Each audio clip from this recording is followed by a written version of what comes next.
What's up, everyone? Quick Oh, show whoa. announcement. I have bed bugs again. Everyone join Patreon. I Oh, want did more money. officially? They're spraying them today. They were like, well, we have to do an Man, you got to move inspection. out of that place. I think I'm gonna. It's just really annoying because Yeah. here's the thing that everyone does: it goes, "Well, move out right away," and then I have to go. Well, first I need them to get all the bed bugs off my stuff, and then Yeah. everyone goes, "Well, no." It's one of those many things. Dylan and I were having a talk about life, bitch, before we started recording, and having bed bugs is one of the many things where people who have never dealt with it before go, "Let me tell you all of the things that I think you should do in this situation that are not educated to the actual situation," and then you're like, "Okay, cool. Well, I just now." Two things have happened. One, I have bed bugs. Two, I just am thinking about how I want you to have cancer. So you didn't help me. You didn't help. The thing about bed bugs is I'd legitimately rather. I don't know. I'm trying to actually think of like the hacky thing would be to say like a real bad autoimmune disease, but like there's a You lot of have one. things I'd You have rather one. have. I'd rather have psoriasis than bed bugs 100%, but like I'm Here's trying to the think of an actual disease that's like life threatening. I'd rather break my arm for sure than have bed bugs. done it. It's I mean, yeah, probably. Here's why I don't like having bed bugs is I have to go through the whole thing with my building of like, hey, no, you can't charge me rent. Oh, well, this guy has to sign off on it. Okay, cool. That guy gets to get yelled at by me about how Mm-hmm. he doesn't get to charge me rent. Like, I don't want to have to confront Yeah. people. I find no joy of this. You're a It's also pro just a giant waste confrontator. of time. This is a You're a giant. big male Karen. Marin. It's not a male John Karen. No, Marin. no, it's not a male Karen thing. It's literally just. It's Male a thing that Karen. drives me crazier in society more than anything, which is people refuse to go. I've lost. I've lost. You've lost. People go. Oh no. You just lost. The rules are not on your side. You have unfortunately lost. Favorite example of this was recently, which was a guy who just got a middle seat on a Delta flight coming back from Dallas, who 4 different times checked with a flight attendant if he could just sit somewhere else. The fourth time Why was wouldn't my he favorite. just sit somewhere else? The flight was full. The fourth, Oh. and he was just like, "Come on, I don't want." The fourth time, I don't want to sit in the middle. Give me another seat, sir. No. What one of Alexis's friends does is to suss out if there's any seats is you just literally go to you wait there until the second time they call your name where the flight's literally about to leave, then you get up and go in because that's when absolutely everybody is sat, and then you'll find if there's any spare seats. So you don't have to like take off in your seat and then like get up and switch. You just pick which seat you want. This is proof that Dylan's wife is from a part of Toronto that's it's just full of scumbags that think scams are good. That's the most annoying scam I've ever heard in my entire life. I'm just gonna wait until I almost miss the flight, and then I'm gonna make sure everyone's kind of pissed at me when I walk on the airplane. I hope every time that person ends up sitting in a middle seat, every time. Never. Never has. Always never been fucking cucked by the world.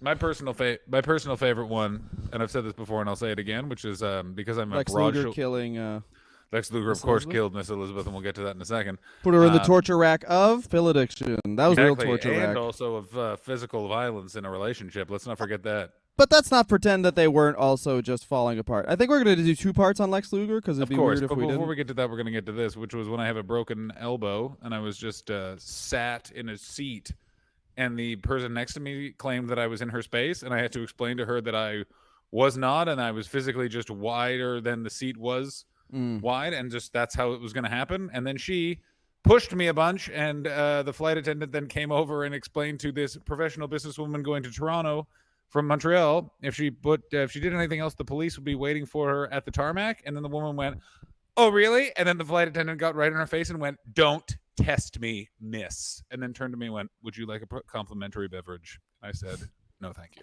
It was the Mm-hmm. best moment of my entire life. I've already had 6 Pepsis. Also, what's your number? It would be Exactly. good if you like then like the flight attendant was really on your side, and then you said something that made you both villains. I did ruin it because I then turned to the flight attendant and went, "Hitler's cool. I'm so sorry. I'm so sorry." Do you want to see all this sweet shit I'm writing about Hitler and how great he was? Yeah. Do you want to check? Hey, can you? Thanks for helping me out. Do you want to know how I broke this elbow? I was zig heiling so hard I broke my elbow. They measured my kid for his 15-month appointment, and they were like, "Well, he's off the chart. Well, his height and weight are pretty like average, and for language, he's pretty advanced." And every single part of my being wanted to be like, where's your hog chart? What's the hog look like? I assume that I they. smiled. She said, "Do you have a question?" And I said, "No, I'm good." And then smiled again.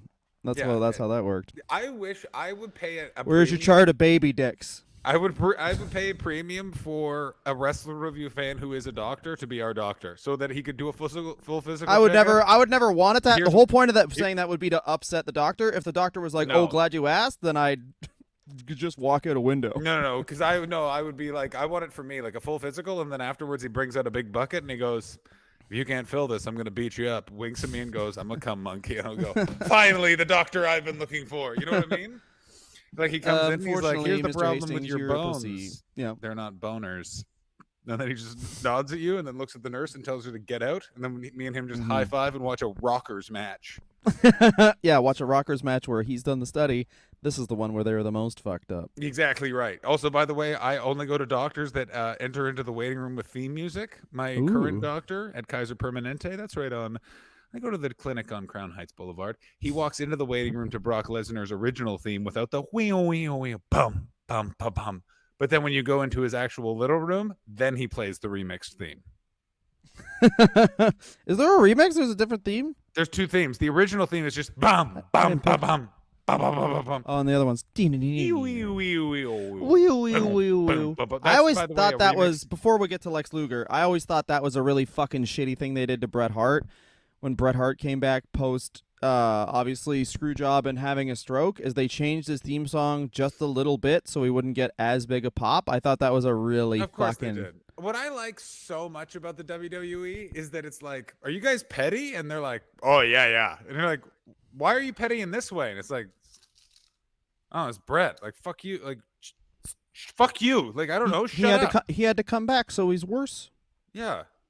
Bret Hart's walking down the ring. This guy can't cook eggs. Just weird stuff where it's like, yeah, exactly. He made breakfast for his kids. His kids always go to the diner around the corner. They hate the way he cooks. His brother died in our ring. We're better than him, so his music isn't as good. I don't. That's more direct. That's more direct. Yeah. Like, also, can we just say this? This is Bret Hart. How will he fare in this match, considering the other guy has an alive brother? Yeah, Tony.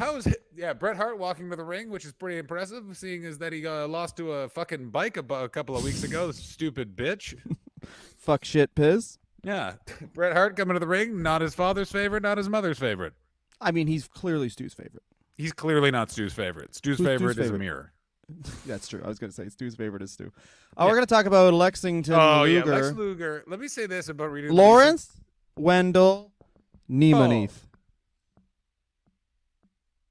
Niemanith is how it was spelt phonetically by Christopher Plopson. Oh, yeah, it was. There's no way his name is. His name is literally spelled, real last name is Pfohl. And I am excited that he's not one of the guys where it's like, whoa, they could have just gone with his real name. Ron Killings' name is literally like Bob Death. His name is L.W. Fall. He could have been the greatest jobber in the history of superstars.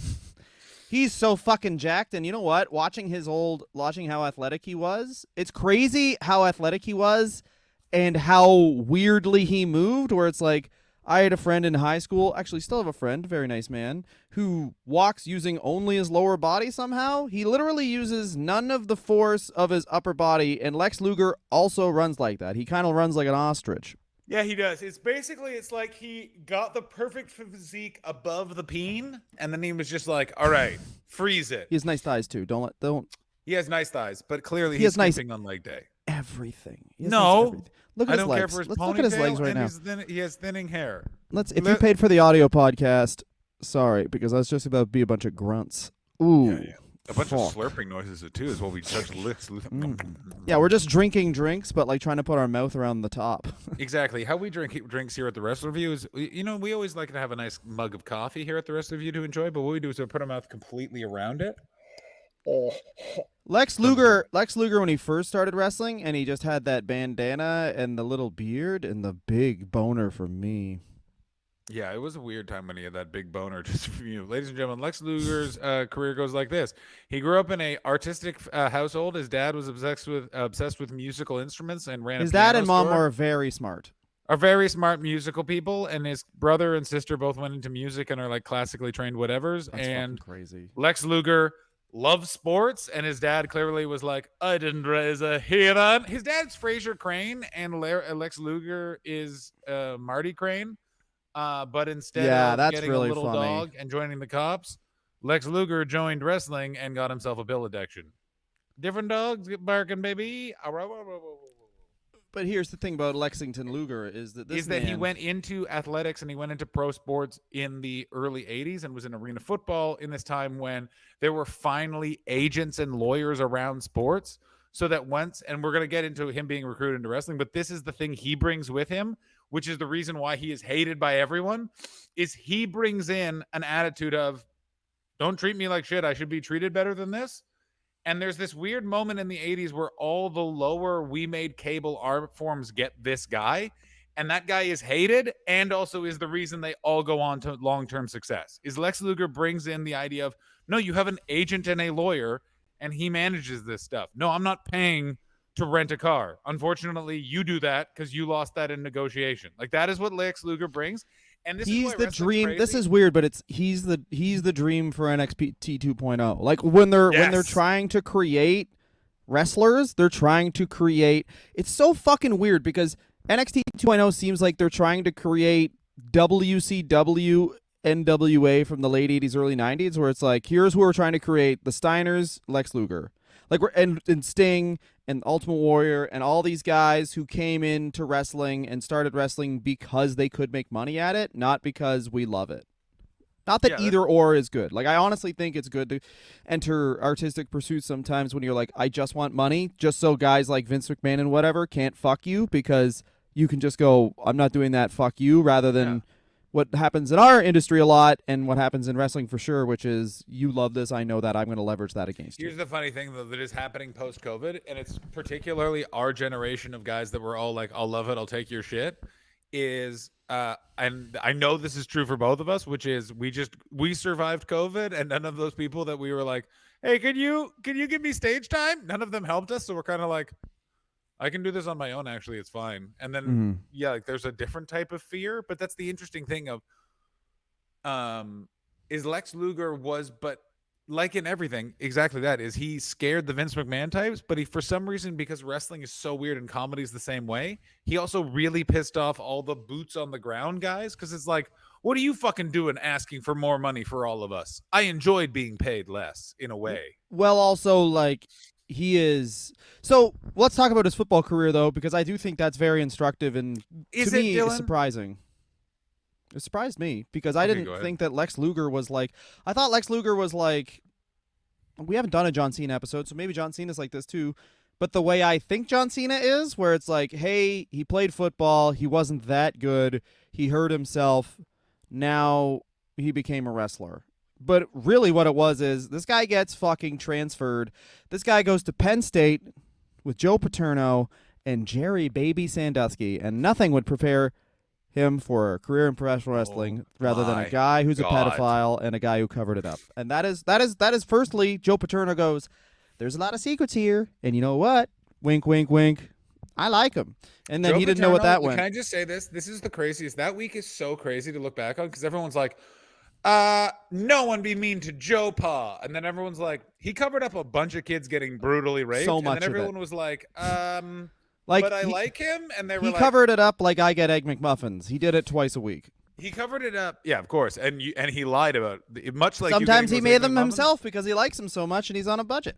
Exactly correct. Sometimes, and by the way, Joe Paterno's entire reason for covering it up, which is it would interfere with me coaching football, and everyone. crazy. It took them so long to be like, yeah, that's a bad reason. Is Penn State a Catholic school though? No. It's I believe it's a state school. It is. Pennsylvania State, therefore cannot be a Catholic school. I don't know how the U.S. does schools anyway. So, but I just want to say this for Lex Luger. So he goes to Pedophile U.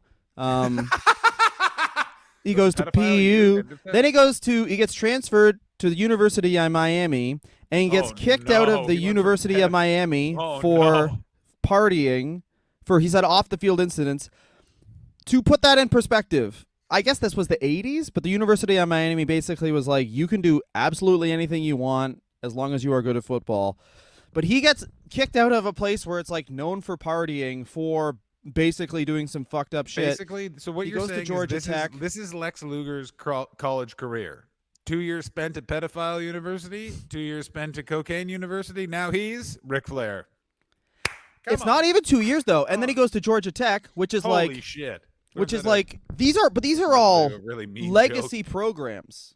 These are all legacy programs. So it's like he's good enough at football that people just keep on transferring him to like, well, yeah, he fucked up there, but maybe he can be our starter because he's fucking awesome. Like that's how good this dude was at football. He definitely was not. He's more along the lines of Vader than. Here's what no one talks about. He was essentially just the guy that will always be fighting for the world championship, but never win the world championship for fucking 10 years. Like that guy was. But that's how you keep a guy like that around. Like you never give him the full spotlight. I completely agree. But what I'm saying is, yeah, no shit, he's an amazing athlete. Like it's one of those things where it's like we kind of don't look at it in the way that we should. But it's like this guy is. Like from a pure out of the box wrestling standpoint is phenomenal. Like, yeah, his matches aren't great, but they're also not like they're not shit. Like he vary ups the moves.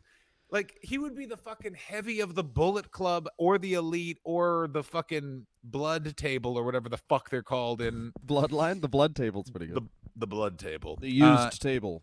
Yeah, it's a used table that Roman sits at, and the vintage table. Exactly. He eats meat with Paul Heyman. Paul Heyman's into keto, which he thinks is just eating a lot of raw meat, shirtless. I've just won this match. Now let's treat the screws on this to remove the rust from this vintage table, as is my gimmick, woodworker. Yeah. Hello, everyone. I am Roman Reigns, the head of the literal table. What that means now is time to build me a chair so I can sit at the head of my table. That will be, of course, happening during hours 2 and 3 of Raw. See you tomorrow. I, of course, restore old wood that I find on the street, which is a heel character. For some reason, we have literally run out of ideas. It's not even interesting anymore. There's name no is drama. Bob Vila. This old house, which actually takes place during the 3rd hour of Monday Night Raw. No one knows it. They fully just show a brand new episode of This Old House with Bob Vila. What I would really love to do is if I got, like, if for some reason they were like, Dylan, you won a contest and you get to spend a day with Vince McMahon, I would spend that entire day showing him unboxing videos and just showing how many people watch unboxing videos to see if the next week on Raw, Roman Reigns would just be like, I'm so mad at you. First, I'm going to open this old Lando Calrissian action figure very slowly and talk about what's in the box. Just see if, like, all 3 hours of Raw were just every single character, like, Mojo Rawley's going to open this new microphone. Like, that would be sick. Yeah, exactly. Ladies and gentlemen, welcome to the 5th hour of Friday Night SmackDown. Bobby Lashley is reading the instructions to a Xerox printer he bought in 2004. Oh, it has no scanner. But let's see how it still hold up? Hang on. Or after the break. Hang on. Am I supposed to align the paper and then print, or will it automatically align before I print? Costs you 80 cents to call in. To direct Bobby Lashley on how to do this. Anyway, so Lex Luger gets into pro wrestling because he goes to professional football, and you know what they don't care about professional football is crimes. They do not. He plays in the USFL. So basically there was this crazy thing where it was like, fuck, I think it was the Tampa Bay Bandits. But the USFL, like the closing in the USFL basically gave like 4 world champions to wrestling. Which was I think Dr. Death also was on the Tampa Bay Bandits. The closing of the USFL, get ready for this, has now brought us 4 wrestling world champions and a United States Senator candidate. Wasn't Herschel Walker also in the USFL? Wasn't he like yes, the big draw? Herschel. Oh, he was the big draw. Yeah. Yeah, he was he won a Heisman and went to the USFL and not the NFL. Which now looking back, we're like, oh, I guess Herschel Walker had CTE even then. Oh man, Herschel Walker is also insane because like he's the classic. He's the classic guy who like thinks he had it rough, but like literally is like, oh, I got this crazy physique, and you can look him up and see his MMA fights which were in his late 40s, or look at the man now. He is a fucking god, and he claims to have never touched a weight. He's one of those guys, and it's like he has the type of body where doesn't matter if he does steroids. It's insane. Even if that's achievable doing steroids, you have the craziest genetics ever, and he like ran like a 4-second 40 and all this shit. And is like, no, you fucking work for what you get. It's like, or even if Herschel Walker had my diet, he still would have been a professional athlete.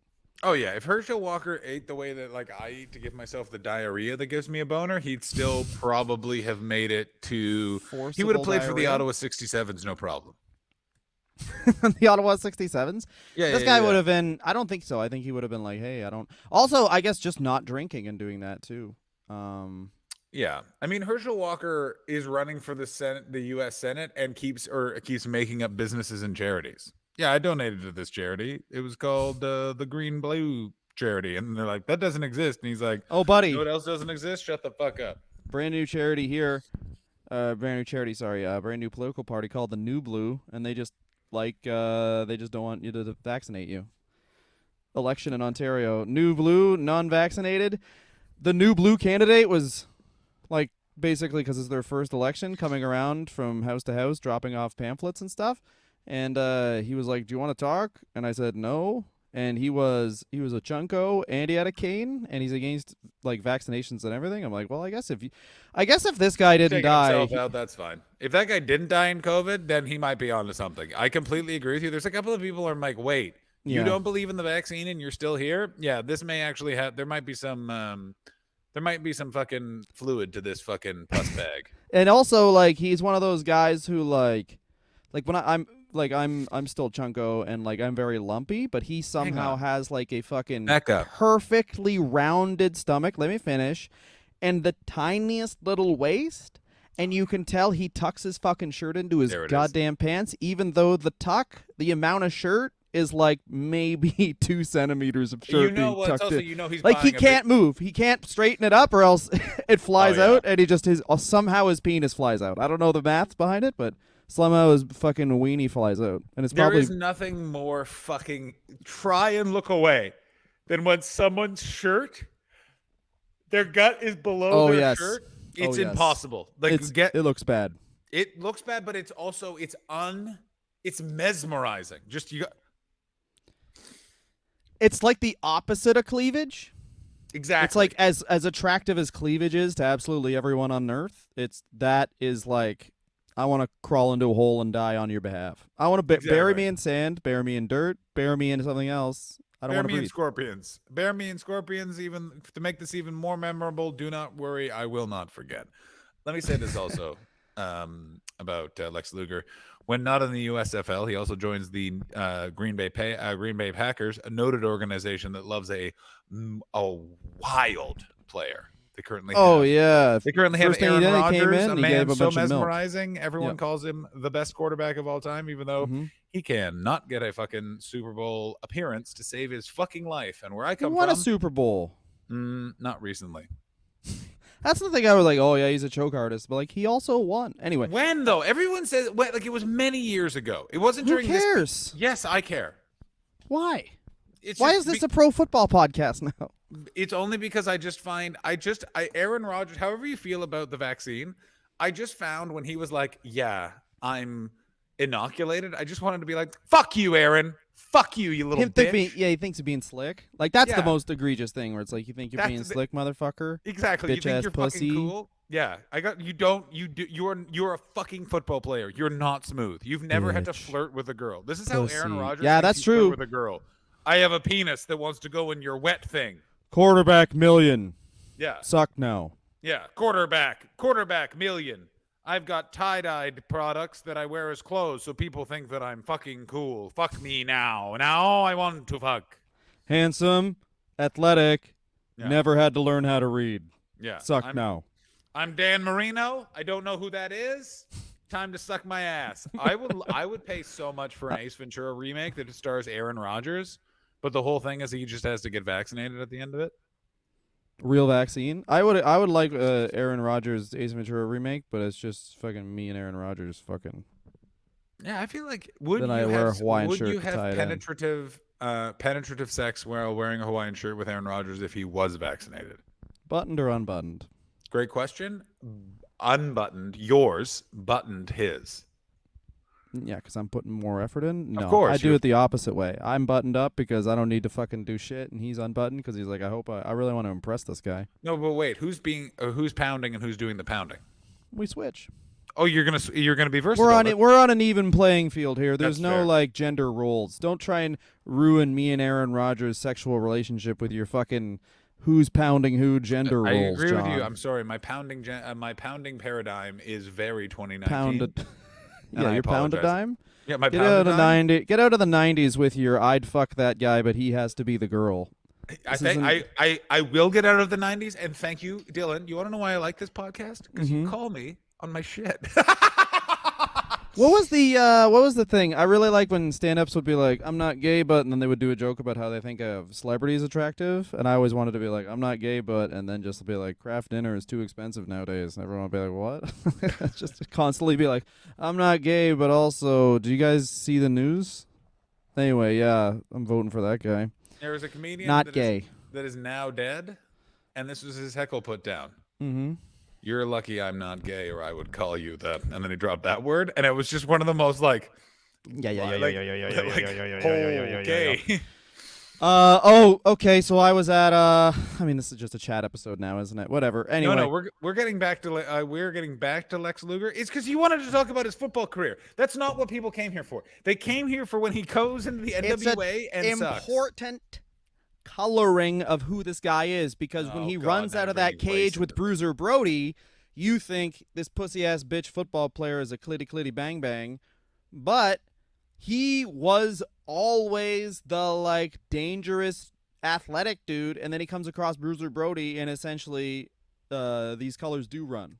Yeah, basically. Well, no, what it is it's actual athlete versus carnival wrestler boy. This is the difference. Yes. Like Lex Luger is used to like. Yeah, he's doing pills. Yeah, he's partying. What were you going to say before the chat episode when we get back to Lex Luger? I want to know what you were going to say. I hadn't lost it. I have no idea. Okay. What I will say is that Lex Luger is that thing of like, well, we're in here, we're cooperating. This isn't a real sport, so it doesn't really matter. And Bruiser Brody's like, you don't understand. I was a typesetter for a newspaper in San Antonio, and now I've got a kid and a woman with a fat bush. I'm here to make cash. Get the fuck out of my way. Yeah, take my shit seriously because people still think this is real. Yeah, exactly. And I'm smart enough to know that you're going to take this seriously. And also, I don't want no fucking pridey boy around here fucking this up. So I'm going to make sure that you are marked, bitch. And Bruiser Brody. This is what I that. do not like, though, is that Bruiser Brody's kind of just a dick. Like, it's also like, it's not fucking Lex Luger's fault. he's a bully, yeah. Yeah, it's the fucking, because what it actually came down to is he had a giant fucking ding dong with stupid fucking Bill Watts and Buck Robley over this thing. It was a whole fucking he was part of a power struggle between the Blanchards and the Wattses over like the Houston territory, which culminated in this. It was a whole thing that had nothing to do with Lex Luger, and yet Lex Luger gets tarred and feathered with the whole thing, where it's just Bruiser Brody being a dick, taking it out on Lex Luger. When here's the thing with Bruiser Brody is, yeah, he was a standoffish asshole who really fucking stuck it to the fucking booking office. But I've worked with these type of people too, is they always have a way of creating collateral damage where their aim is true and they have great virtue, but it's always like, to make sure that there wouldn't be any more starving kids, I killed a bunch of black guys. And you're like, well, that's still not That's great, an interesting actually. example. Yeah. I think where you're going with this is they do that, but then everyone else suffers because the booking office or the head of the company getting shown up by that wrestler who now gets to leave has to make new rules to basically reassert their dominance over the current wrestlers who are just trying to have a good time. That's exactly what I'm saying. Lex Luger has been painted as a bitch ever since that moment, and he had nothing to do with that, and it wasn't his fault. He was just doing his job. He could have also just been like, I don't want to deal with this. And like also probably he's a couple years into wrestling, he's like, why the fuck does everyone take this bullshit so fucking seriously? Yeah, this guy doesn't have fucking abs. I've got abs. My name is Lawrence Wendell Fole. I am a Packer. Lex Luger got his name because he likes Lex Luthor and to honor his German heritage, which is always good. Always he picked good. The Luger from good. Guns. Did you know that, John? I did know that. I also watched one of the most awkward interviews which is post pills super sad Christian Lex Luger appearing on the the 700 Club with Pat Robertson. Really? Oh, Dylan, it's very good. Do they agree that you have to nuke the gays or whatever? Of course, that's the first 10 minutes, and then the next 10 are just Pat. Pat Robertson starts the interview with this. So Lex Luthor, he was a friend of Batman's, but you're not. You're Lex Luger, named after the German gun. And then he's like, "Oh, how'd you know that?" And he goes, "I read your book." And you're just like, "Okay, all right." Ha! So much rapport in this interview, I believe. I do like that Pat Robertson is like not into like the bullshit gossip of wrestling. He's like, "Oh, that's how he came up with his name." End of book. Yeah, and that's, by the way, what he took away from the book. This book is about how Lex Luger was accused of murdering one of the most beloved figures in wrestling and basically squandered opportunity after opportunity by having a bad attitude. What does fucking ghoulish Skeletor like Pat Robertson take away from it? And he's just like, your name's after a gun. I like guns. I'm tired. There is something really funny in that, like, he always squandered all these opportunities. And in wrestling, since everyone is just... if you're looking at the fucking ready to fight scale, everyone in the 80s and 90s is always at a 9. Since he doesn't have the I'll beat you up card, he just has to pull the like the fucking toddler. That's so funny. Yeah, Lex Luger's move is like, I don't think we'll be ending with the torture rack. Oh, really? Well, I'm going to go tell Eric. Yeah. When it was like, I'll beat the shit out of you, because he was like, dude, this guy ran a 4.640 at 235 pounds, which now isn't impressive, but back then, pretty impressive. He's in his late 70s. He was in a variety of different professional sports leagues. Like, the guy is definitely a quality athlete, and then just like, it's just one of those weird things of like, explain to me why, especially in his early career, he was as hated as he was, but he was considered to be such a piece of shit. Because it's jealousy. First of all, it's jealousy. Second of all, it's like wrestling isn't set up like it is now, where you can make a ton of money just being Mr. Midcard. Like, at any second, any of these crazy people could be like, my son just turned 10, so he's going to be the fucking TV champ. Everybody jobbed to my son. So it's like you're always on this, like, weird, tenuous ground. Yeah, it's also like when he shows up, I didn't realize he was trained by Hiro Matsuda. Bear in mind, Hiro Matsuda is the guy that broke Hulk Hogan's leg when he was training, and apparently he talked a lot about hearing about WrestleMania in his run-up to starting to train. Clearly what it is football's not worked out. He heard from someone in the locker room, you can do this. Hiro Matsuda did not break his leg, but just made him do a lot of running, according to all of his shoot interviews. Like, for some reason, Lex cannot let go the fact that they would do cardio mixed with weights as an exercise. Like, he'd be like, because he liked being juicy. Yeah, okay? It was just... That's not something that me and, as a guy who's like pretty much physically exactly like Lex Luger in 1984. You are, yeah. You need to. I think you're 5x5, and then you need to maintain the gains. I don't even turn my head to look at my son. If I hear choking, I say someone else has to deal with that. I don't want to burn the muscles in my neck on turning my head. That is true. Dylan has told his entire friends and family, he's like, anything that happens, it has to happen directly in front of me. I am not affecting these muscle groups. Exactly. So if you watch me eat, my wife literally opens and closes my mouth for me because I don't want to burn the mouth cardio. Dylan travels with a lazy Susan, and if he has to make a turn, he stands on it, and someone turns him east. He only turns east. Yeah, west is... You turn west, you've pretty much given up having laps. Well, as you explained, you were like, west rhymes with breast. I don't want those. I will not be cucked by estrogen. Exactly. Yeah. Oh, so what food would you like best? Oh, you mean most? Because I don't say things that rhyme with breast almost. Oh, wait a minute. Yeah, exactly. Does most? Yeah. Would you like some yeast? That's close. Too close to say. Yeah, too close to say, but I am acknowledging nice try. So he gets into pro wrestling. He got an off-season opportunity. So this is an interesting part of wrestling history that we don't really talked about at all, which is like, I mean, the last guy to do it was Kevin Green and all the WCW football players, but guys used to, as early as 25 years ago, during the off-season of professional football, be professional wrestlers for a hot minute. The most famous one you would all know is George the Animal Steel, who was a fucking like high school football coach. Yeah. And then would just be the student in the summers for the Sheik under a mask. Mm-hmm. To the point, that he was on WWTV, and it was only WrestleMania that basically outed him as a wrestler.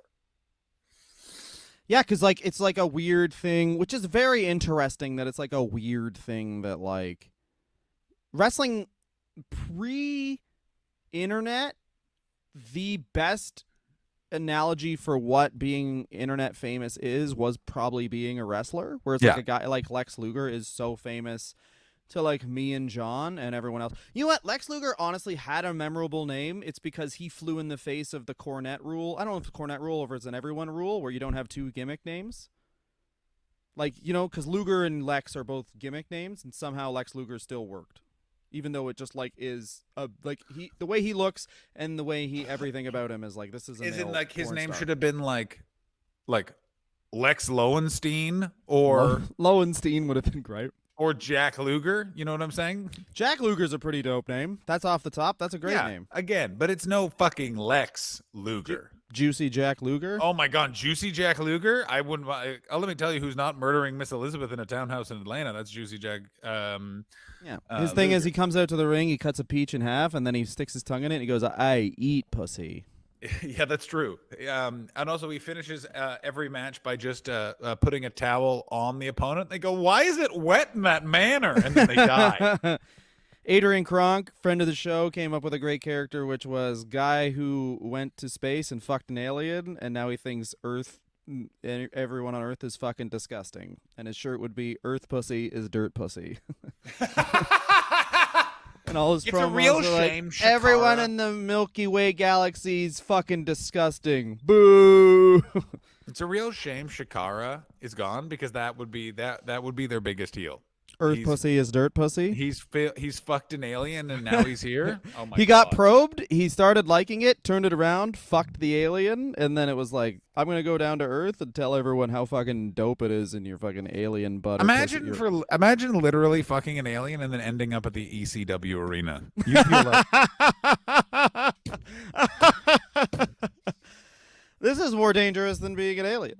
yeah. Here I was an alien. I was an alien on their world, and now they for sure, because I've tanned too well, view me as an illegal alien. Yeah, why did I feel so at home with Blingnar and yet I feel so far away here in Philadelphia? And then a guy holding a cheesecake. Yeah, holding a cheesecake up. Fuck yeah. Yeah. I love this shit. I'm gonna fuck your mom on these carbs. Oh yeah, a bunch of sugar. Then I fucking beat off in the restroom, so it smells like cum and piss.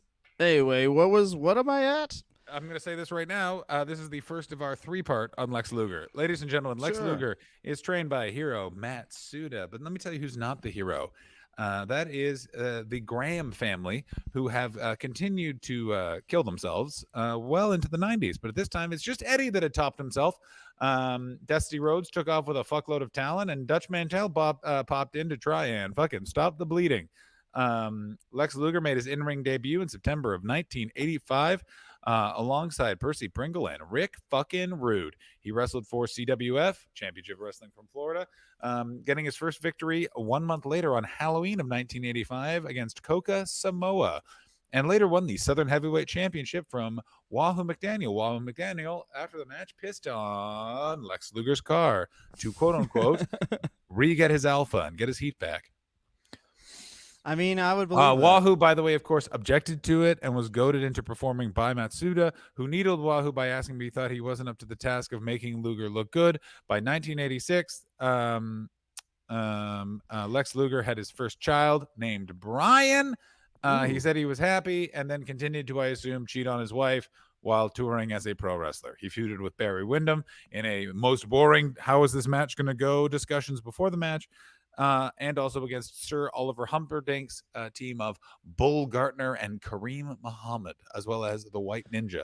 That's some guys that we need to revisit, because there's no way Bull Gartner isn't like somehow more racist than I think Kareem Muhammad and the White Ninja are. Yeah, and there's also no way that Kareem Muhammad isn't just Lex Luger in what Kareem Muhammad was 100% Bill Dundee. Yeah, it was 100% Bill Dundee, and was 100%. The gimmick was just him, but he went, actually, it's Kareem. No, he just went, I'm fucking Muslim and I fucking suck. That's what the whole. Oh God, probably accurate. By But he September, used words worse than that. This is the crazy thing, though. 1 year anniversary of him being in the ring, he wrestles Ric Flair to a 60-minute draw. Of course, people fucking hated this guy. yeah, of course, people fucking hated him, but also it's that interesting thing of they're like, it's fucking bullshit that happened. It's like I can see why they did it. They're trying to save championship wrestling from Florida. The territories are fucked. Besides Jimmy Crockett, none of them are making financial fucking windfall, and this guy looks like Hulk Hogan. So put him in the fucking top match. I don't know what to fucking tell you.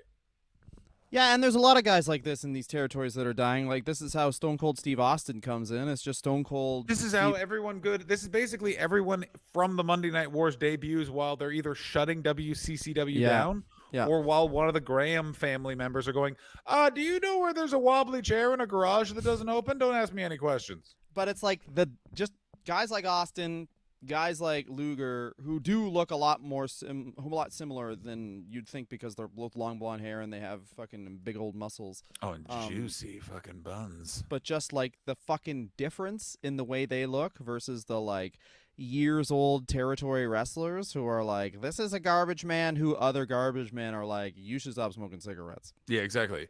And in this corner, a guy who's wearing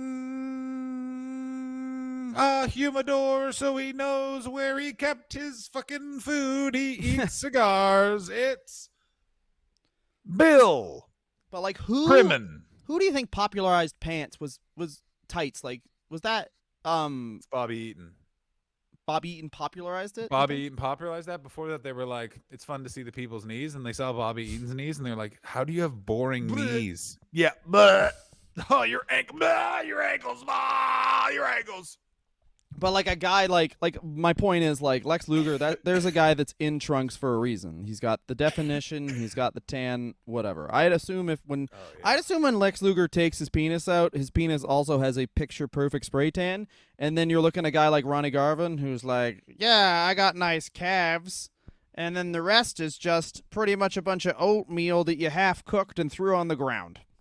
Here's what I would say about Lex Luger's penis, and finally we're getting to the fucking heavy shit. Can you turn your camera down so we can see your beautiful face? Is this better? Did I fix it?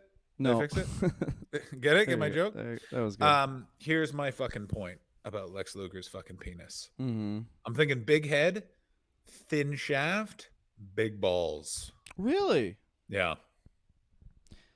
Thin head, big shaft, big balls. See, I would wager everything that Wahoo McDaniel's penis has hair coming up the shaft. I agree with you completely. It's also hooved. Sure. Yeah, he's got hooves on his dick. Okay, good. Does anyone else really feel like Wahoo McDaniel's penis has the same gigging scars that his forehead does? If I get color up here, I get color down there. I live the gimmick. Live the gimmick. Me and my buddy used to make that joke about Steve Corino in high school because Corino, like, no matter what, would just basically get color because his matches were, like, okay, but then he'd bleed a ton in ECW to be like, I'm the champ, I bleed a ton. It's like someone hits him with a low blow and he just starts cutting his dick. Like, I gotta get color for everything. I gotta get color for everything. This company's dying. Will me getting us kicked off of the Nashville network help? Maybe. The Nashville network wouldn't let me show the address of some women that called me bitches in traffic. So live at the ECW arena, I'm going to, for the first time, I don't know.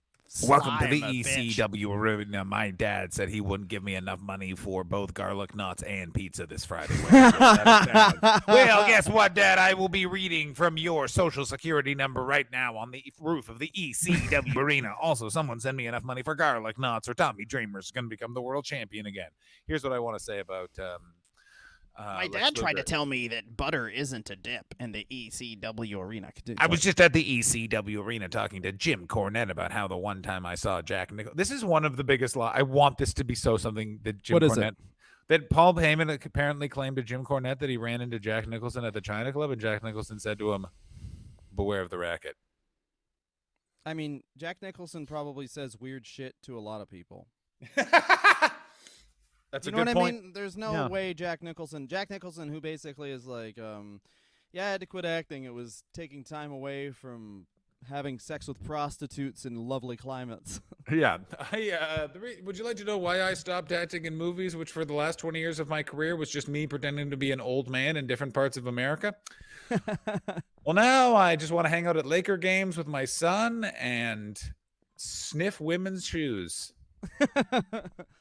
Okay, so this is Basically, Lex very Luger serious. is the top of the Be fucking heap serious in now. fucking championship wrestling from Florida. It culminates in the Bruiser Brody cage match where Bruiser Brody's pissed off with management of championship wrestling from Florida. He just no sells and sits in the middle of the ring. Lex Luger finally just fucking fucks off and jumps out of the fucking cage and leaves because what else is he going to fucking do? They spoke afterwards, according to Lex, and Lex said, from Bruiser, it was nothing personal, and he was just sending a message to management. Here's the other thing is, and that happened to other wrestlers, and they'd be like, fucking Brody, but because it's Lex, everyone goes, fuck this guy. This is sort of Yeah. a theme throughout his career, which is Lex is actually a pretty smart businessman and goes where he's needed. He also, by the way, does actually draw and fill. He felt like Championship Wrestling for Florida didn't shut down in this period. People were still coming. He was there for 2.5 years. He was obviously a big enough sell. He's also immediately picked up by Jim Crockett Promotions after this because he's a hot boy who looks like what's popular right now in wrestling. I know everyone's angry about that, but that is the God's fucking honest truth. And he's one of the dudes who helps change, like, not everyone was so jacked back then. Like, you're talking about 88 to 90. That's when everyone gets absolutely fucking 100% correct. This is slutty. he's very much It's like the, in there with the Road Warriors. Like, the Road Yeah. Warriors started. Luger's kind of like the tail end of it. And the other thing is that he's a dude who is made recognizable by the aftermags and comes More like the into craptermags. WCW over immediately because he's been wrestling for 2 years. But it's like, if you take a picture of Lex Luger, then obviously you're like, who the fuck is that guy? Yeah. Like, he jumps off the page, and it's that like Ultimate Warrior physical charisma, and it's such an interesting question of like, who would you rather have, Lex Luger or the Ultimate Warrior, or a guy basically who like comes in, wins, leaves? Not from a professional perspective, but like from a storytelling perspective. Would you rather have like an Ultimate Warrior or Lex Luger, or a guy who comes in, wins, and leaves? I mean, maybe the best analogy for the Ultimate Warrior, we said it before, is like Goldberg, but then like Lex Luger is almost like having Kane. Like, he was like WCW Kane, where it's like, oh, we got to heat up Luger again because there's another promo happening. You know? Yeah, I completely agree with you. The interesting thing about Luger is that he is the most steroided boy in the steroid time and is basically pushed to the top of the company while they're having the steroid trial. And it's this weird thing of no one acknowledges, like, oh, no one in wrestling does steroids anymore, except for definitely Lex Luger. But that's the whole thing with John Cena as well. Is like, hey, no one does steroids. Look at our fucking champion. He's clearly juiced out of his fucking mind. Which just brings us back to the Ryback episode, which is like, there's kind of that hierarchy post Benoit now, and like Luger during the steroid trial, where it's like, yeah, 99 or 95% of the roster can't look like they're on steroids, but we'll get one guy, and you better fucking be worth it. Like, if we're going to fucking use the silver bullet of a guy basically being on steroids, he better be fucking worth it. And that's why Vince was so pissed at Luger. I think it was like, fuck, now we got this guy who, like, exposes us during this fucking trial, and also he's not, like, that charismatic. But, like, the thing about Luger is he's pretty good at wrestling immediately. Like, not actually good. Like, not Meltzer 5-star level good, but pretty good. He gets what's happening. He's an athletic guy. And then he just kind of stops because he's like, this is enough. I don't really need to be great at this. I'll just be good. Yeah, that's basically it. Which I respect. He heads from Championship Wrestling in Florida to Jim Crockett Promotions. He's immediately put in the Four Horsemen. Ric Flair has never forgiven himself for allowing this to happen. That's fucking a bit much, Rick. Yeah, he, by the way, gets the nickname The Total Package and begins using the human torture rack as a back-breaking finishing maneuver. Dusty and an unnamed technician came up with Lex using the torture rack when brainstorming ideas for his moveset. Great move. It is a great move. But the one thing is you can't do it to everyone, but it's interesting who he was able to do it to and how fucking good he made it look. he can almost do it to everyone because it is also like much like the attitude adjustment. It's the easiest way to lift someone because it's Absolutely. essentially a fireman's carry. And like when I just watched his match with Diesel for the IC title and getting ready for this, and he puts Diesel on the rack, and the weird thing about it is he can do it to people, but it's hard on a guy like Nash because like he actually is for sure hurting Nash because he can't do it where like with fat guys the way you do the torture rack obviously is Yeah. their stomach is towards like behind your head and you're racking them like that, Yeah. but like that requires core strength on the level of the fat guy, so it's like if you're going to do that to everybody then he'll have them basically belly up on his shoulders and actually doing this like jumping up and down, kind of like fake putting pressure on their neck and their legs. First of all, it's a great pro wrestling move because, like, good luck putting that on somebody, but if you do put it on somebody, it's going to fucking kill them. That's It's right. perfect pro wrestling. You want to kill them. And secondly, it looks better when it's on big guys because it looks like you're hurting them way fucking more rather than a jobber. 100%. The other thing with it is it is one of those moves that you can do it to most people, but people will be like, can he actually get someone in that? But he could totally, because all he has to be able to do is this, because even if it's a big guy, it's like you just like, Yokozuna is out of ideas. He's going to Absolutely. the top rope. It is also weird that he did not use this as his main move in the WWE. It's very weird that he never did. Instead, they focus on the fact that he had a. We'll get into why that is in the second part. Oh, why don't you? Legit, I don't know it yet. It'll be the third part based. No, it'll be the second part based Ninth on how. part. It'll be on the 11th part. We're doing a full year of Lex Luger. Surprise. See ya. We'll revisit the torture rack this time next year when we get back to it. Let's take every day of Lex Luger's life. Mm-hmm. We're gonna do a dieting episode, and we're gonna diet like Lex Luger. Exactly. We're gonna let's lose. Do that, John. Let's diet. Let's legit. Let's. We're gonna like lose Lex 135 pounds in 1 second. That's right. We're gonna kill a lady.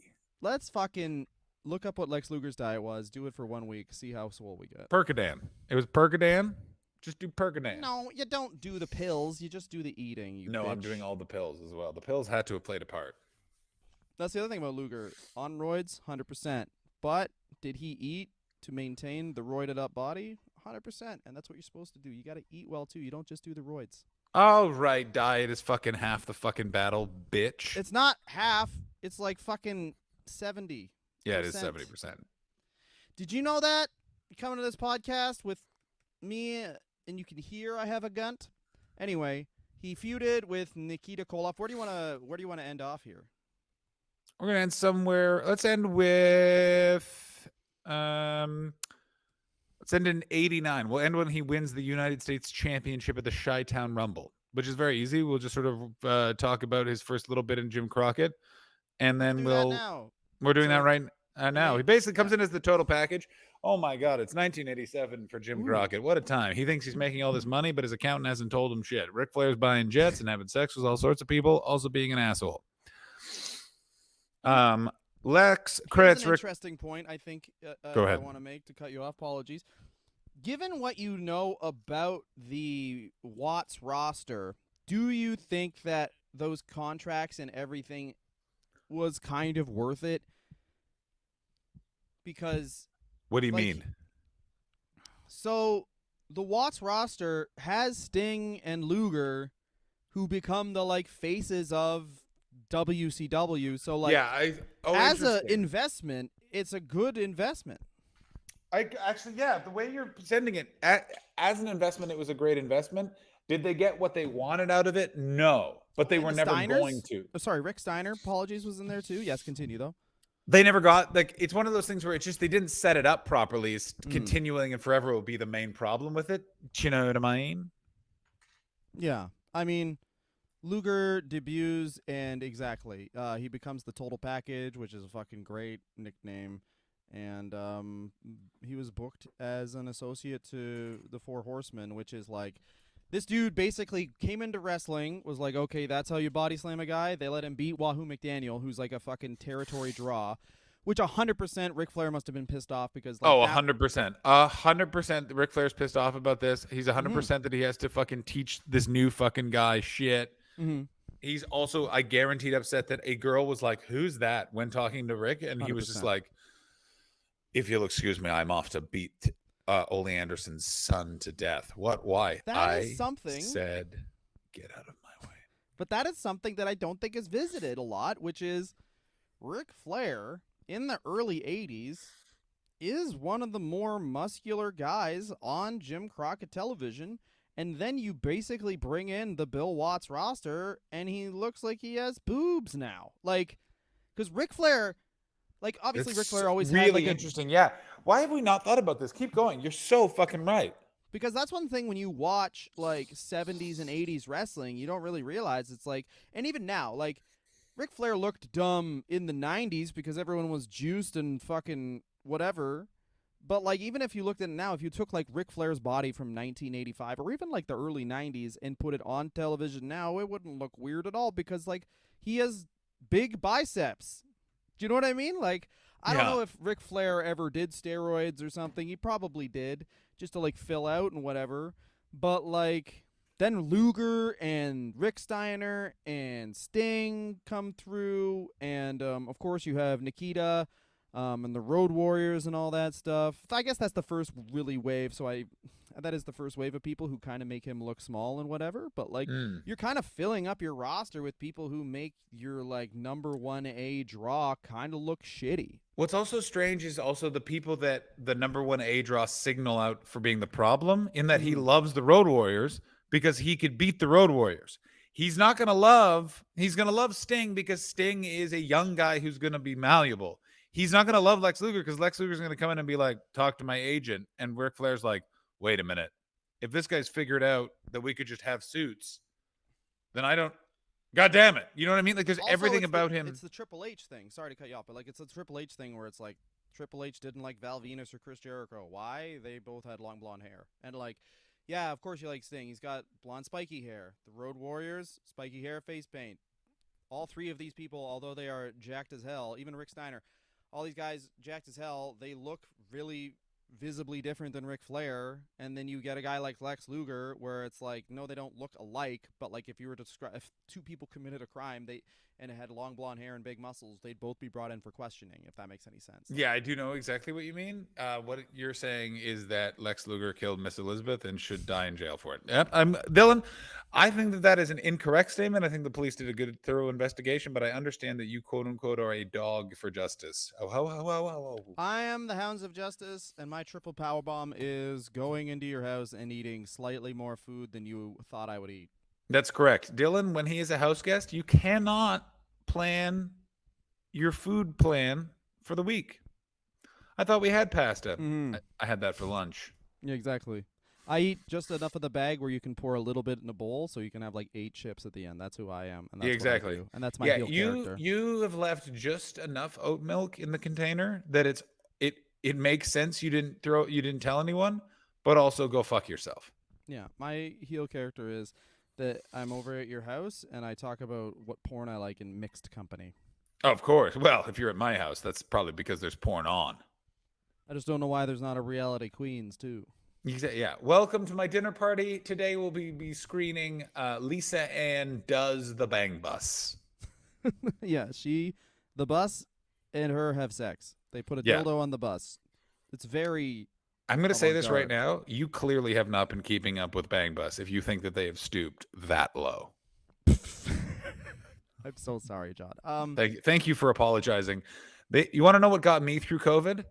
That was making sure that I saw from beginning to end, not jacking just because of the plot, every episode of Bang Bus.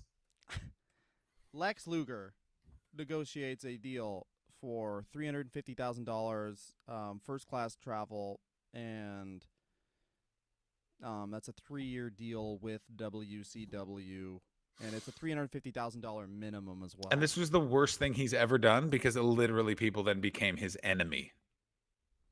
Yeah, and also he just strikes me as a guy who wouldn't actively be mean, but also like that weird Undertaker thing where it's like you got to go say hi to everybody. Oh, fuck the Undertaker. The Undertaker, let me tell you what the Undertaker was I'm doing. so excited to do an Undertaker episode where it's like I'm so glad that guy finally spoke in public because I knew he was a cunt, and now I get to fucking bash Oh, him yeah. in public. It's also, he's exactly the cunt that both you and I hate, which is the like, let me tell you about this. And it's like, you're not a doctor. You should not be in this surgical theater. It's my yard, though. It is And I cannot stress this enough, Mark.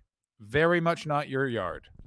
And he's the thing where I do not like, where it's like, and this may be close-minded, but Go here ahead. we go, is that once I found out that Kevin Nash gets a free pass from me for some reason that I can't describe, but once I found out that he was a basketball player, former football players make sense, but like once you're a former basketball player and then you start wrestling, it's like, I'm sorry, man, but like basketball players can't really fight. And you know who really, really can't fight? The tall guy on the team who just sucks.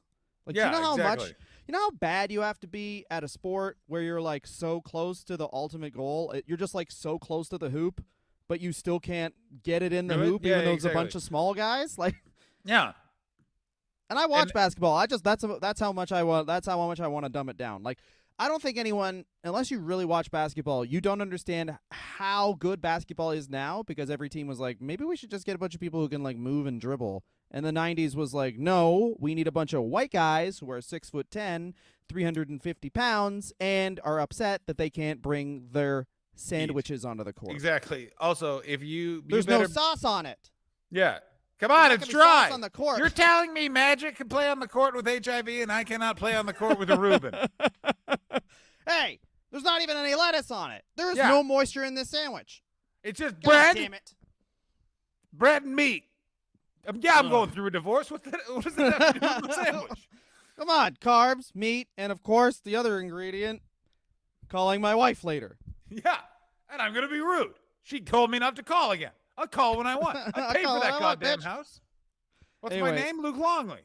He left the Four Horsemen, Lex Luger did, on good terms, and they never fought over anything. Did you know that? That is true. He left on good terms, and then that was the end of Rick's career with Lex. They later got married, and Miss Elizabeth is alive. So was Macho Man Randy Savage. He killed his brother because his brother wouldn't stop talking about moving to South America and how the COVID vaccine isn't true, I assume. But I like how WCW was or NWA WCW at this point is definitely the forerunner to. Sorry, this is still Jim Crockett. Jim Crockett in 1988 is the first time they do Sting and Luger tagging together, and literally till the day WCW was in the ground, that was a storyline they would go back to. So it's like Luger and Sting teaming together was truly WCW's Orton and Cena. Like, hey, these guys are good. You'll remember them fondly, but anyone outside of wrestling, I guess not with John Cena, but like anyone outside of wrestling will be like Sting and Lex Luger, and they'll be like, wait a minute, the guy from the Police and a male porn star don't like each other? Why do I care about this? Because it's on television. That's very true. And this is a good place because when he wins the United States title in 1989, this is previous to this in November of 88, of course, Jim Crockett Jr. sells That's Jim right. Crockett To Promotions Ted fucking Turner. And what does Ted Turner see in Lex Luger? himself. A guy who looks like Hulk Hogan, so we're pushing this fucking guy, and sends Jim Herd in there. And in the continual stupidity that is all that wrestling, everyone involved in wrestling will forever blame Jim Herd and will never be like, that man was following orders from Ted Turner. Do you not think that Ted Turner, who, like, no, he wouldn't have wanted Ric Flair fucked with. That was probably not part of his plans. But everything, Jim Herd is middle management. He's still taking orders from a guy who specifically bought that television show. Like, Jim Herd's directive was do what they're doing. Yeah, Jim Herd's directive was make this thing make money. I've bought it because I need something to show at 6:05 on my stupid channel that isn't Andy Griffin. Yeah, man. I need these things to do well and something that will basically never take a week off. And that is professional wrestling. And, of course, Flair and Luger getting this world title promotion, and the feud ends in Starrcade in 88, where Flair pins Luger in a rematch for the NWA title. He was illegally using the ropes. And that, in 1988, 3 years into professional wrestling, is the first of 685 million chances that Lex Luger gets to be the world champion. Oh my God, he gets crazy. He gets as many chances to become the world champion in a main event draw as we got to lose our virginity. We each got 7 chances. We weren't able to do it. He got 7 chances to the world title. He's also not able to do it. Now that I'm thinking of this, truly, John Cena and Randy Orton are just better Sting and Lex Luger. Yeah, that's exactly. You're 100% correct. What it They're is just it's like, yeah, also go for it. Sorry. they're stinging Lex Luger that understand the business. Do you know what I'm saying? They come in with a understanding of what they need to do in wrestling. Sting and Lex had no fucking idea. Well, also like, no, I guess they were pretty like, but like Luger and Orton weirdly get the same kind of thing where it's like they're in a major stable immediately with the guy who's the main character in the company. It's just that Randy Orton was just way more well liked than Lex Luger, even though he took dumps everywhere and basically True. went through adolescence on television. He took a lot of dumps places too. That's the thing that like Randy Orton just had friends. and also Randy Orton's just a different type of dick. Like, I'd be interested to know who Lex Luger's friend. We'll try and do that, but like, who is Lex Sting. Luger's friend? Sting.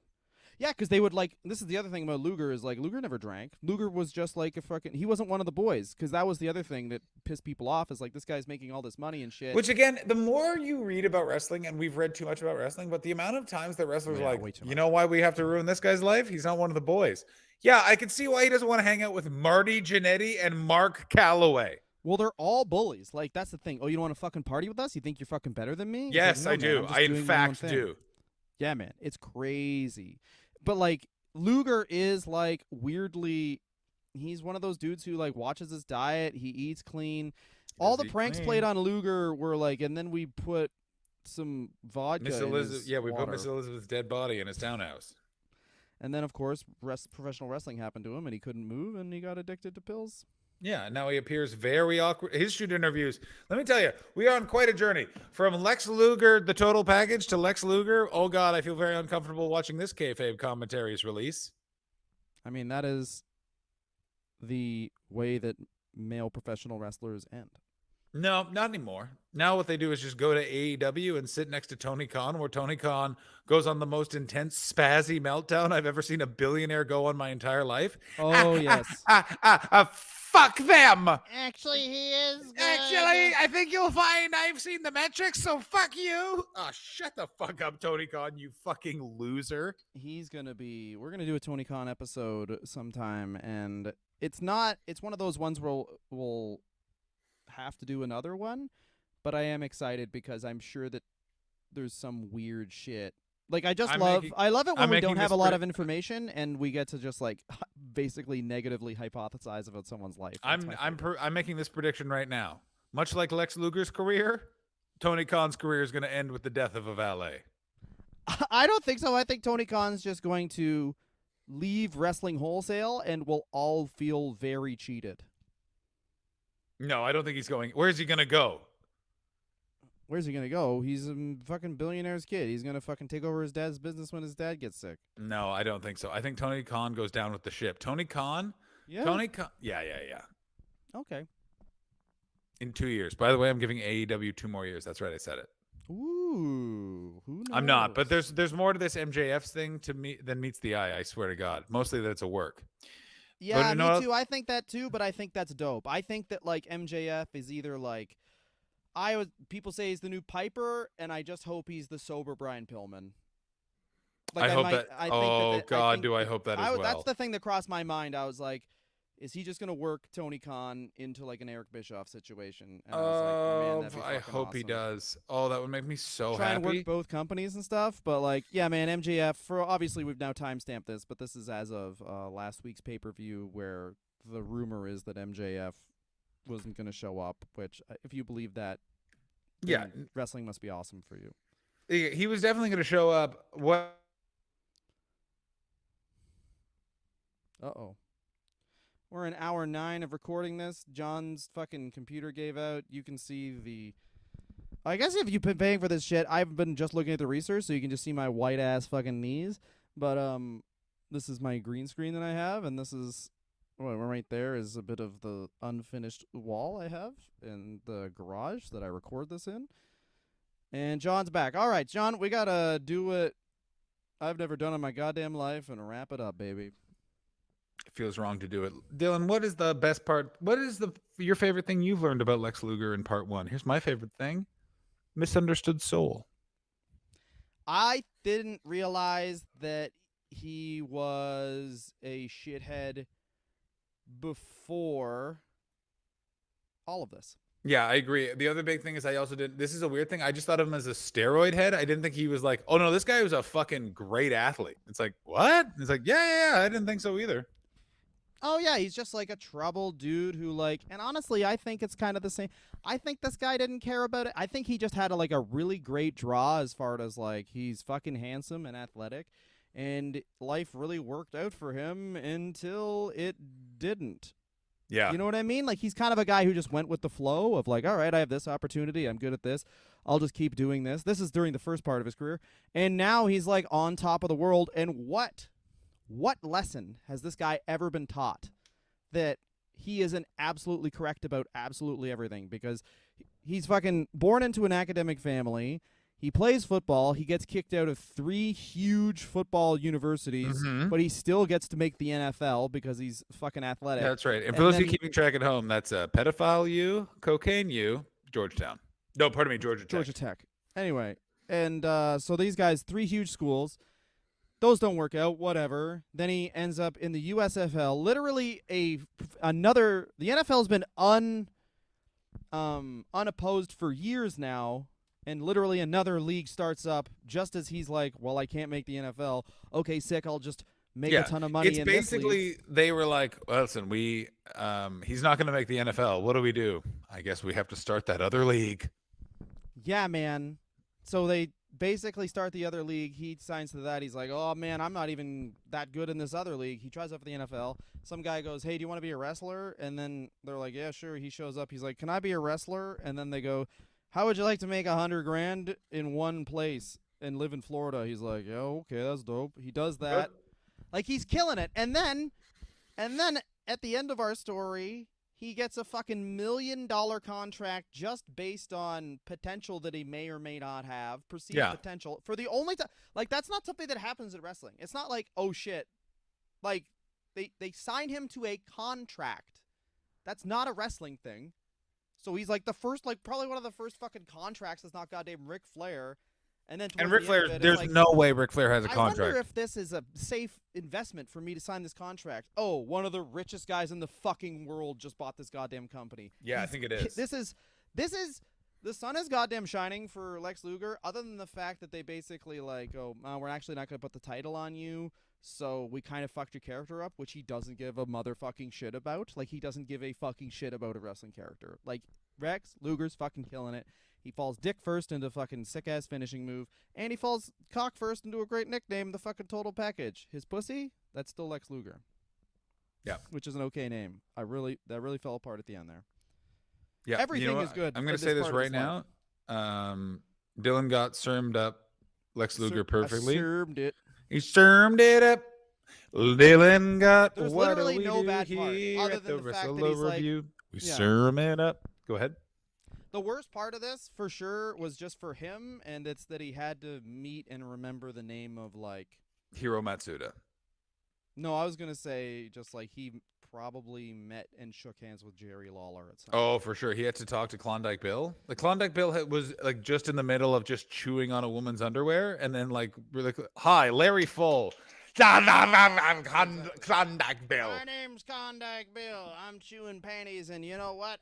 I'm one of the most normal guys here because this is a kink and it doesn't hurt anybody. Yeah, here's the thing to know about Klondike Bill. Oh, sure, I'm wearing a lady's thong, but I purchased it. Unlike Tony Schiavone, who stole it from his wife, and when she calls to ask about it, says, I don't know where all your underwear is. You probably threw it out the window, you stupid bitch, and then hung up the phone. There's no way that Tony Schiavone doesn't start every sentence with, oh, goddamn Christ. My God, there's that episode of his podcast where it's just him and his wife having a fight. That's great. God damn it. God damn it. Could you shut up? It's great. Could you she just shut walks your in the whore room and mouth? starts yelling at him, and it's like, I am on Tony Schiavone's side because, like, you do the math. It's like both your kids are grown and out of the fucking, just respect this man's time. I mean, he has so many more than both. He has like 80 kids. To quote Arn Anderson, Schiavone, you've got so much gum you could wash a buffalo. Now, I want to know this right now. Shampoo Who buffalo, is baby. watching shampoo of buffalo? Pardon me. Because it looks like shampoo. Oh, God. You don't have bubbly cum. I don't know. My cum is totally clear and is the consistency of soda water. So I guess just no speed on it, no bubbles, no speed. no. I It's guess got what a we lot. learned about Arn Anderson is he's got fast, bubbly cum. Yeah, that's I guess what we learned about Arn It Anderson hurts is that when he, it comes out. let me tell you something about Double A. A jizz ginger ale. All right, get in the ring, Johnny B. Bad. Get in the ring. Feels like a bit like getting shampoo in your eyes. I want everyone to know we are an hour 15 into Lex 20 Luger's. minutes of this was about Lex Luger. Oh, I think 15 minutes of it was about Lex Luger. It was mostly you talking. Ladies and gentlemen, we'll see you next week for Lex Luger to be continually in the early part of the NWA and then Are we not get imagining on. this one? Let's What? imagination this one. Let's do someone else next week. Who knows what we'll do next week? Are we doing imagination? Okay, so we're going to break this up. What we'll do next week is we're going to return to Jeff Hardy's imagination. We're going to do Jeff Hardy, Lex Luger. We're going to go back and forth. No, Jeff Hardy's done, isn't he? Don't we have one more Jeff Hardy? No. He's done. Unless you want to do Jeff Hardy and just keep on doing it week by what he did on AEW for one whole hour. I would We'll like just to it. do that. No, And okay. we'll just Who call should it we the do Jeff next Hardy week? podcast?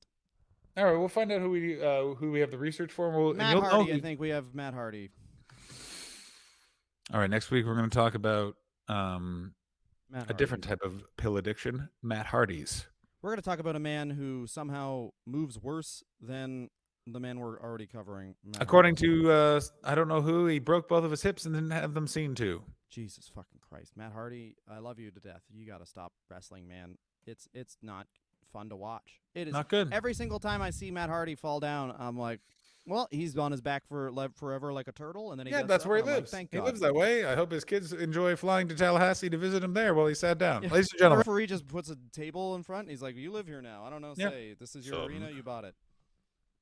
someone better get him some food because he's gonna need help chewing. I'll tell you what else I'm gonna do. I'm done chewing the fat with Dylan. Dylan, let's end this. See you in hell. Bye bye, everyone. Please follow us on Twitter and Instagram, patreon.com/wrestler. / oh shit. By the way, and TikTok, thank you, something else. Bye bye. and thank you everyone who are Patreon listeners. We love you. Goodbye. Fuck.